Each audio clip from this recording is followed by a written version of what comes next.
Vous savez que monsieur le président, le jeune président sénégalais Bassirou Diomaye Faye était, il y a juste quelques jours, devant des médias sénégalais pour répondre à un certain nombre de questions, qui ont été posées par ces médias sur les inquiétudes, les volontés et les aspirations du peuple sénégalais. Ça se passe partout dans le monde entier. Il y a eu en Guinée, il y a eu en Côte d'Ivoire, il y a eu au Burkina, il y a eu au Mali, il y a eu au Niger. C'est-à-dire un nouveau chef d'État qui vient à la tête de l'État. Après quelques temps passés, des journalistes nationaux, des médias nationaux se réunissent et trient quelques journalistes pour aller poser des questions au président. Voilà, des questions d'ordre national. Et c'est dans ce cadre que M. Bassirou Diomaye Faye s'est retrouvé face à ces médias sénégalais. Et vous savez, évidemment, la question de la présence militaire française au Sénégal est une question brûlante. Et il y a des Sénégalais qui veulent vraiment en découdre, qui ne veulent plus de présence de forces militaires, voilà, qu'elles soient américaines, françaises, chinoises, russes, sur le sol sénégalais. Les Sénégalais se disent, bah, écoutez, nous avons des officiers très bien formés, nous avons une armée très bien cadrée. La preuve en est que, bon, chez nous ici au Sénégal, on n'a jamais eu de coup d'état militaire. Bon, ça c'est le dit, c'est le propre d'un certain nombre de Sénégalais. Et ils sont fiers de cela, d'accord? Donc ils se disent qu'ils ont une armée très bien structurée, une armée très bien cadrée. Et puis voilà, donc ils ne voient plus l'objectif principal d'une quelconque présence de forces étrangères au Sénégal. Si c'était pour des formations, ils ont été assez formés. Et si c'était pour des encadrements, ils ont été assez encadrés depuis l'indépendance du Sénégal jusqu'à nos jours. Et donc, les jeunes Sénégalais veulent dorénavant qu'on retire toutes ces forces de domination, même si c'est un seul militaire, qu'il parte dans son pays, hein, qu'il n'a plus, c'est-à-dire, il n'a plus le droit de rester au Sénégal. La jeunesse sénégalaise ne veut plus de forces étrangères dans son pays. Il y a une armée, il y a une gendarmerie, il y a tous les corps qui sont représentés, qui sont formés. Je vous informe quand même que même dans la sous-région, il y a des pays qui envoient leurs militaires au Sénégal pour aller se former. Donc, les Sénégalais sont fiers de cela. Et ils ne voient plus l'importance de la présence de l'armée française au Sénégal. D'ailleurs, dans l'un de ses discours, je crois bien un jour, Ousmane Sonko a touché la question. Il a dit que Dakar était infesté des bases militaires françaises et que c'était pas possible, c'était inadmissible, ça entravait même la souveraineté sénégalaise, l'intégrité même territoriale sénégalaise, ça entravait même la souveraineté de l'armée républicaine sénégalaise. Vous comprenez? Alors, ça fait écho, cette déclaration d'Ousmane Sonko. Maintenant, M. Bassirou Diomaye Faye, je crois quand il est venu à Paris, on lui a parlé clairement en ce qui concerne la présence des militaires français. Mais vous savez, Bassirou Diomaye Faye ne peut pas forcément écouter Emmanuel Macron et appliquer ce qu'il dit. Il sait d'où il vient. Bassirou Diomaye Faye, il sait que ce n'est pas l'Élysée qui l'a élu. Il sait pertinemment que ce n'est pas la CEDEAO qui l'a élu. Il sait que c'est la détermination, l'énergie, la synergie, la concentration de la jeunesse sénégalaise qui l'a amené là. Il sait très bien. S'il y a un chef d'État au Sénégal qui a véritablement été élu par le peuple sénégalais, moi je pense que Bassirou Diomaye Faye est l'exemple. Vraiment. Abdoulaye Macky Sall, c'est vrai, mais le camp Sonko, Bassirou Diomaye Faye, c'est la volonté même de la jeunesse sénégalaise qui lui a amené là, à ce palais-là. Et cette jeunesse sénégalaise ne veut vraiment pas maintenant de militaires françaises. Maintenant, Bassir dit quoi? Parce que c'est ce qui est important dans cette émission. C'est la déclaration de Bassirou. À la question des journalistes sur la présence militaire française, Bassirou dit clairement ceci, mesdames et messieurs.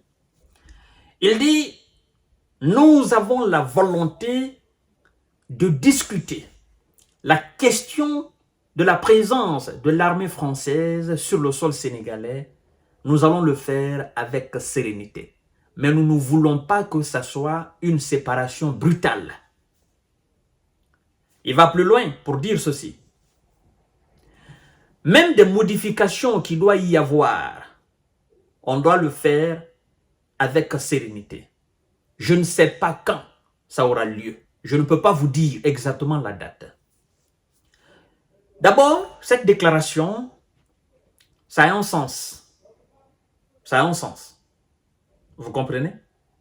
Parce que si vous voyez que les journalistes sénégalais l'ont posé la question, parce que vous devez savoir, à ma connaissance, ces questions pareilles, c'était pas d'ordre du jour entre les journalistes sénégalais et Macky Sall. Si vous voyez que les journalistes sénégalais ont eu l'audace, le courage de poser cette question à Bassirou Diomaye Faye, c'est parce que dans le ghetto, les enfants du ghetto au Sénégal ne veulent plus. Les panafricains au Sénégal ne veulent plus. Et Bassirou Diomaye Faye, avant qu'il ne soit président, il était au ghetto. C'est-à-dire, c'est un enfant du bas peuple. Un enfant qui a traîné même dans la rue. Un gars qui a été gagé même, qui a été chassé, qui a été malmené même dans la rue au Sénégal. Donc, il sait pertinemment ce que la jeunesse de la rue sénégalaise, la jeunesse des banlieues sénégalaises ont dans le cœur vis-à-vis de ces soldats français au Sénégal. Bassirou sait. Donc, là-dessus, on ne peut pas dire qu'il ne s'attendait pas à la question. Il le sait. Maintenant, le simple fait de poser la question, ça montre déjà la volonté du peuple sénégalais. Premièrement. Deuxièmement, le fait que M. Bassirou Diomaye Faye ait la volonté de discuter la question avec le partenaire, naturellement, la France, c'est autre chose. C'est aussi important.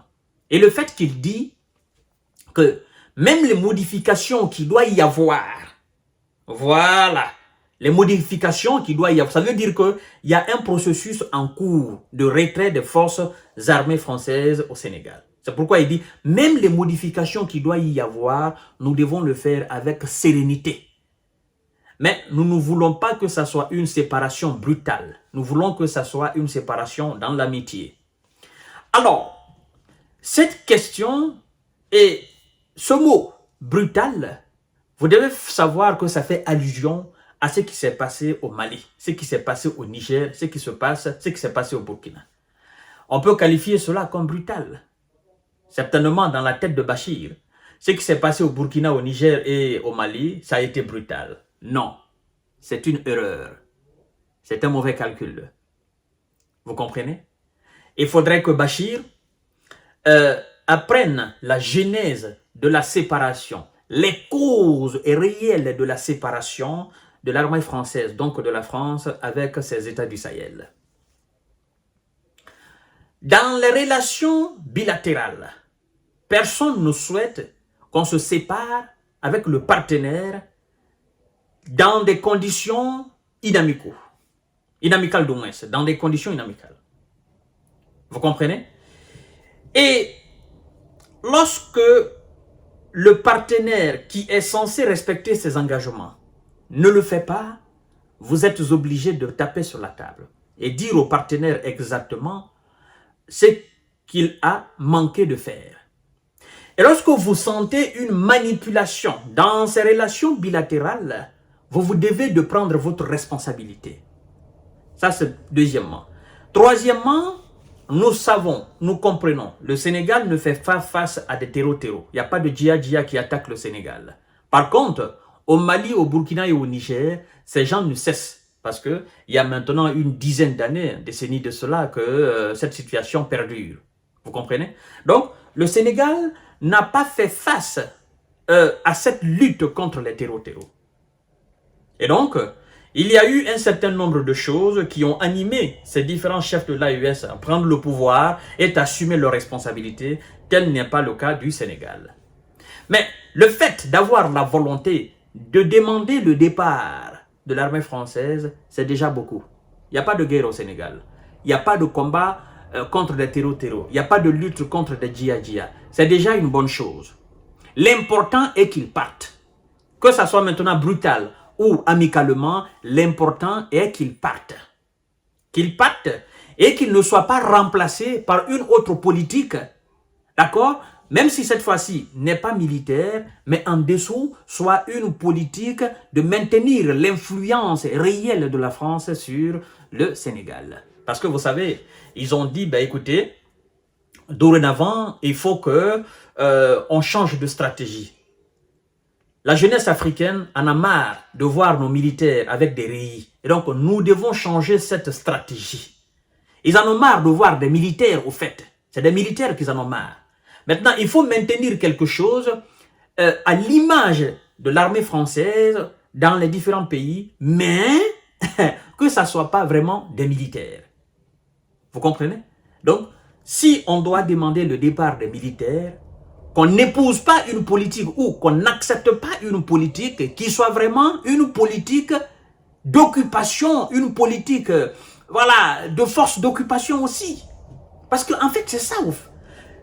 Le fait de demander le départ de l'armée française, c'est beaucoup, au fait, mesdames et messieurs, c'est beaucoup. Parce qu'on se dit, ben, écoutez, nous sommes dans notre pays, nous avons une armée qui est très bien formée. On ne peut pas accepter qu'il y ait une armée parallèle à cela, une armée qui ne nous appartient pas. Quelle est la présence, l'objectif de la présence de cette armée-là? Donc, cette question est dorénavant sur la table à la présidence au Sénégal. C'est déjà une bonne chose. Vous comprenez? C'est déjà une très belle chose. Dans les jours à venir, dans les mois à venir, certainement dans les années à venir, nous allons revenir sur la question. Parce que il ne faudrait pas que ça soit un simple discours. Il faudrait que ça soit dans les faits. Bassirou doit comprendre que ça doit être dans les faits. S'il veut réellement du crédit. En fait, le peuple n'oublie pas, au fait. À chaque fois que vous parlez, le peuple retient. Et quand le peuple retient, un jour viendra, le peuple va sortir ce qu'il a retenu et vous montrer réellement. Et surtout, Bachir doit éviter cela. Parce que ce que Bachir doit faire, en fait, il doit préparer la présidence de Sonko. Mais si ça se passe très mal avec lui, la jeunesse sénégalaise n'aura plus confiance à Sonko parce qu'on se dira, ben c'était son binôme, il viendra avec la même politique. Et or, Sonko a des ambitions présidentielles. Ça, il faut que vous le sachiez. Donc, mais si Bachir ne fait pas les choses dans les conditions les meilleures, ben, c'est foutu pour Sonko au fait. C'est justement ça. À tout à l'heure pour notre série d'informations de décortiquage. Merci.